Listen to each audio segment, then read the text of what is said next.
राधे राधे दोस्तों, आपका फिर से स्वागत है मेरे YouTube चैनल राधे श्याम में।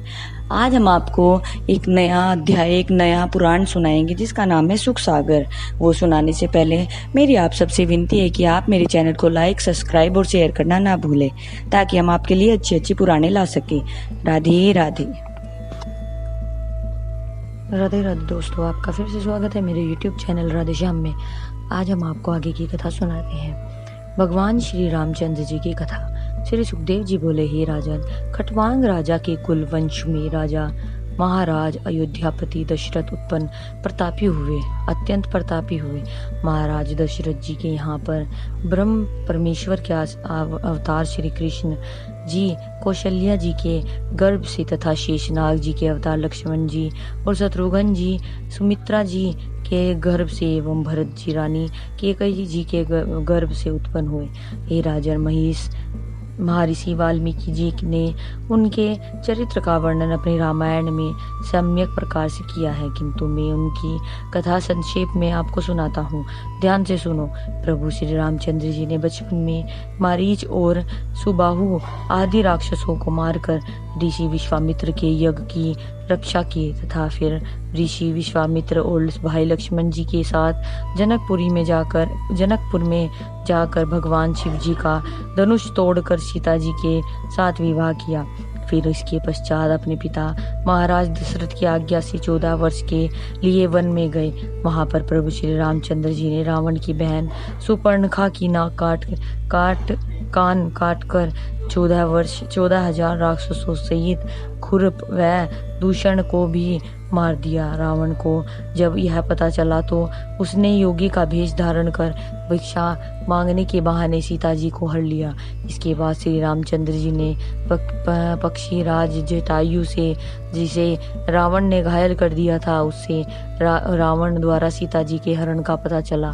फिर श्री रामचंद्र जी ने सीता जी को ढूंढना शुरू किया और सुग्रीव से मित्रता कर बाली को एक ही बाण से सुरपुर भेज दिया। इसके पश्चात प्रभु श्री रामचंद्र जी को हनुमान जी से जैसा ही यह पता चला कि सीता जी लंका में है, प्रभु श्री रामचंद्र जी ने तुरंत ही समुद्र को पुल द्वारा पार करके लंका पर चढ़ाई कर दी। लंका पर प्रभु श्री रामचंद्र जी द्वारा चढ़ाई करने की खबर जैसे ही विभीषण ने सुनी तो उसने तुरंत ही अपने भाई रावण को समझाया कि आप सीता जी को प्रभु श्री रामचंद्र जी को सौंपकर उनसे संधि कर लो। अपने भाई विभीषण के मुख से यह सुनते ही रावण को भयंकर क्रोध आ गया और उसने विभीषण को बहुत ही बुरा भला कहकर घर से निकाल दिया। अपने भाई रावण द्वारा अपमानित होकर विभीषण वहां से निकलकर प्रभु श्री रामचंद्र जी के पास पहुंच गया और उन्हें अपने साथ घटित सारी बातें सुनाई।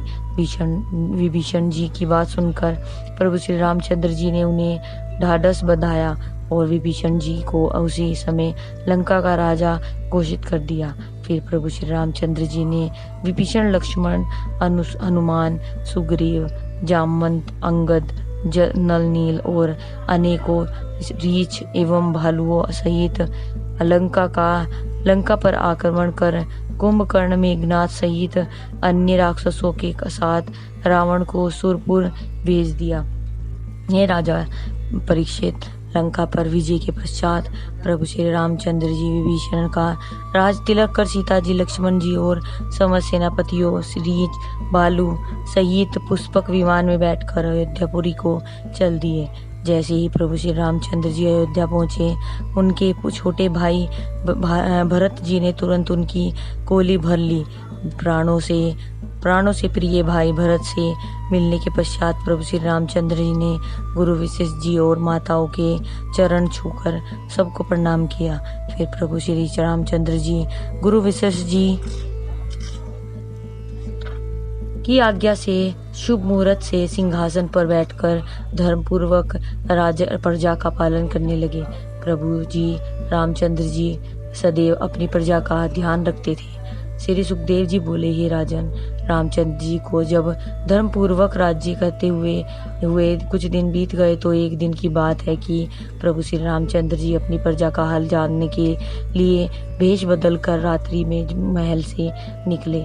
प्रभु श्री रामचंद्र जी जब रात्रि में नगर में घूम रहे थे तो घूमते घूमते उन्हें एक घर के अंदर से किसी स्त्री के बहुत ही जोर जोर से रोने की आवाज़ सुनाई दी।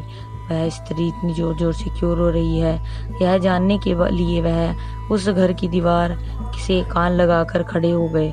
उनके कानों में उस स्त्री का स्वामी, जो कि धोबी था, अपनी पत्नी से जोर जोर से चीख कर कह रहा था कि नीच, तू मेरे घर में एक पल भी नहीं रह सकती। मैं तुझे कल किसी दूसरे के घर में रहने के अपराध में अपने घर से बाहर निकालने के लिए आज्ञा देता हूँ। अभी इसी समय मेरी नजरों से दूर चली जा। अपनी पत्नी के मुख से यह कटुवचन सुनकर वह धोबिन उससे विनती करती हुई बोली, है स्वामी, आप मेरे केवल एक दिन घर नहीं आने के पहले अपहरण को क्षमा कर मुझे अपने चरणों में रख लीजिए।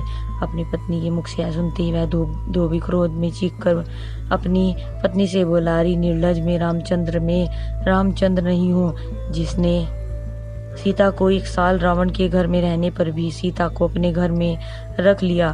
मैं एक सम्मानित व्यक्ति हूँ जो एक दिन किसी दूसरे के घर पर रहने के कारण अपनी पत्नी का कभी मुंह नहीं देखूंगा। हे राजा परीक्षित, श्री रामचंद्र जी धोबी के मुख से यह बात सुनकर दुखी मन से वापस महल में लौट आए और मन ही मन सोचने लगे, वैसे तो प्रजा का अपवाद बिल्कुल झूठा है और सीता बिल्कुल पवित्र है, लेकिन फिर भी सीता जी को कल ही वन में भेजकर इस